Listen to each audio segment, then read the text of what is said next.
Olá e bem-vindos! Hoje vamos mergulhar a fundo no papel da inteligência artificial na educação. Para isso, vamos basear-nos num guia super interessante pensado tanto para educadores como para estudantes. A grande questão que paira no ar é esta. A inteligência artificial na sala de aula é a ferramenta que vai revolucionar tudo para melhor ou é uma ameaça existencial?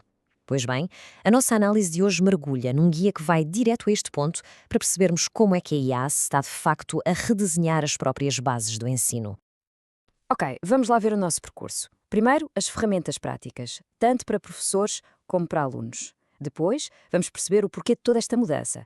A seguir, enfrentamos os desafios éticos, que são importantíssimos. E, por fim, espreitamos o futuro da aprendizagem.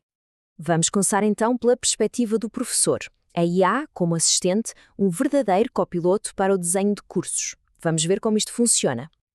E olhem para isto, a IA pode ajudar em tanta coisa. Desde criar atividades de aprendizagem complementares, a desenvolver critérios de avaliação, construir aquelas rúbricas de notas super detalhadas, até mesmo encontrar fontes e materiais relevantes. E não fica por aqui. Pode desenhar fóruns de discussão que sejam mesmo cativantes ou até gerar estudos de caso e pequenas histórias. É, no fundo, uma ajuda imensa nas tarefas de base, o que liberta os professores para aquilo que realmente importa, a interação com os alunos. Ok, mas como é que isto funciona na prática? Como é que se gera, por exemplo, uma rúbrica de avaliação personalizada? Bem, o segredo está todo em construir um prompt eficaz. E não é magia nenhuma. É só uma questão de dar as instruções certas. A chave então é esta. Primeiro, damos um papel à IA, algo como haja como um professor universitário e especialista em pedagogia. Depois, a tarefa específica. Desenhe uma rúbrica em formato de tabela para este objetivo de aprendizagem. E por fim, as restrições, os limites. Avalie a identificação, a análise, a fundamentação e a comunicação. É esta estrutura que garante um resultado preciso e de alta qualidade. Quanto mais claro o pedido, melhor a resposta. Muito bem, já vimos o lado do professor. Agora vamos virar a moeda e olhar para o outro lado da sala de aula. Como é que a IA se pode transformar num super tutor para os estudantes, disponível a qualquer hora? E esta comparação acho que diz tudo, não é? De um lado, o estudo tradicional, um ritmo fixo para toda a gente, feedback demora a chegar e horários de atendimento limitados. Do outro lado, com a IA. O ritmo adapta-se a cada um, o feedback é imediato e personalizado e o apoio está lá, disponível 24 horas por dia, 7 dias por semana. É basicamente a diferença entre um fato tamanho único e um fato feito à medida.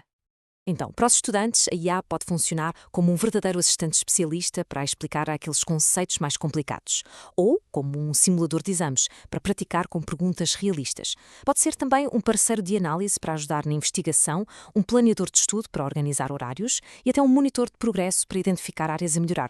Pensem nisto, é como ter um tutor pessoal, um orientador e um assistente de investigação, tudo num só sítio, sempre disponível. Ok, já vimos o como tudo isto pode funcionar. Mas qual é o porquê? Quais são os grandes argumentos que estão a impulsionar a adoção da IA na educação? Vamos a isso. Os argumentos são mesmo fortes. A começar pela personalização, que permite adaptar o conteúdo ao estilo de cada pessoa. Depois, a aprendizagem torna-se muito mais interativa. Imaginem com gamificação ou realidade virtual. Há também a análise preditiva, que é fascinante. A capacidade de identificar dificuldades de um aluno em tempo real. E, claro, a automatização da avaliação, que, uau, liberta imenso tempo aos professores. E tudo isto culmina numa aprendizagem adaptativa, onde o próprio sistema evolui com o progresso do estudante. Claro que o potencial é enorme, mas nem tudo são rosas, e é fundamental falar dos riscos. Agora entramos na parte mais complexa, o labirinto ético e os perigos escondidos da inteligência artificial. E os dados são preocupantes. Vejam só, 76% dos sistemas de IA têm dificuldade em reduzir vieses indesejados. É imenso. Depois, 61% não têm o que se chama de explicabilidade. Ou seja, não conseguimos perceber bem como é que chegam às suas conclusões. E mais de metade, 56%, não têm políticas de ética definidas. Estes não são problemas pequenos, são as principais barreiras que nos impedem de confiar plenamente nestas tecnologias. Então, como é que se combate isto? A resposta de muitos especialistas é algo chamado ética desde a concepção. A ideia é simples, mas poderosa. Em vez de pensarmos na ética só no fim, como um remendo, ela tem de ser integrada diretamente no desenvolvimento técnico e algorítmico da IA desde o primeiro dia. E isto leva-nos a perguntas gigantescas para as instituições. Perguntas como: quem é o responsável quando uma IA comete um erro grave? Como é que garantimos que os modelos são justos e não discriminam? Como podemos ter a certeza de que a IA respeita os direitos humanos e a equidade? E quais são as regras para a privacidade, posse e consentimento dos dados? Como se pode ver, não há aqui respostas fáceis. E é sempre bom lembrar de uma coisa muito prática. Ao usar estas ferramentas, estamos a concordar com os seus termos. E o que isso quer dizer? Bem, que somos donos do que inserimos e temos direitos sobre o resultado, mas a empresa pode usar os nossos dados para melhorar os serviços. E, talvez o mais importante, os resultados podem não ser exatos. A responsabilidade de verificar tudo é sempre de quem usa a ferramenta. É crucial ter isso em mente. Então, com este potencial todo de um lado e estes riscos sérios do outro, a pergunta é: qual é o caminho a seguir? Como é que se constrói o futuro da aprendizagem de forma responsável? Uma das propostas para uma IA de confiança assenta em 3 pilares essenciais. Primeiro, tem de ser lícita, ou seja, cumprir todas as leis. Segundo, tem de ser ética, respeitando princípios e valores fundamentais. E terceiro, tem de ser robusta, tanto do ponto de vista técnico como social, para aguentar e resistir a utilizações indevidas. Estes 3 pontos não são uma opção, são mesmo os alicerces.